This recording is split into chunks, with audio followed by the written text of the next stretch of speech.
Well, many people turned to religion to help them cope in the days after the 9/11 attacks, and some even chose new faiths, including Islam. That may be no surprise, since a quarter of the estimated 6 million Muslims in the United States are converts. Delia Gallagher looks at two people who chose that path. وأشهد أن محمد.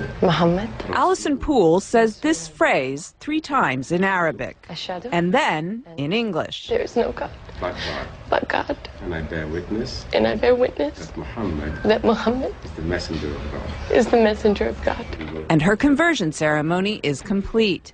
She's now a Muslim. Moments later, she'll marry Sammy and become Allison El Gamal. But Allison, who was raised a Southern Baptist in North Carolina, says faith, not marriage, made her want to become a Muslim. I think for a long time I've been looking for something. There's been like a piece missing. Always one little thing that maybe wasn't right. At a ceremony marking the Muslim holy month of Ramadan, she explained why Islam appeals to her. I think because it's much more about peace. I'm praying 5 times a day. It's kind of hard to go out and say bad things or do bad things when you're praying 5 times a day. And you have to believe. The imam who married Allison says he's seen more American converts recently, in part because of the prominence of Islam in the news. It may sound paradoxical, but what happens is that when something becomes more in the news, people tend to want to know about it. Allison says she was already on a spiritual quest when she began to hear a lot about Islam post 9/11.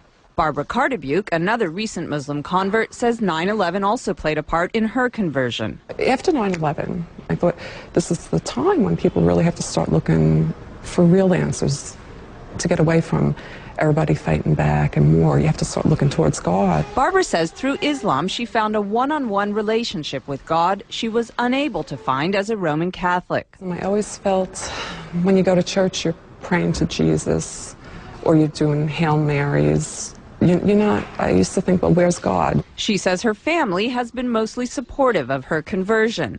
Allison says her family is completely behind her decision, but occasionally she's reminded that not everyone is. I was walking around down near the World Trade Center, and this woman walked by, and she said, "I want to just go bomb those Muslim bastards." And I heard her say it, and it really struck me, because I was like, you know what, that's me. This is something that's brought me a peace that I've never known. And it's still so misunderstood. It's a choice she's proud of and says she'll keep for life. Delia Gallagher, CNN News.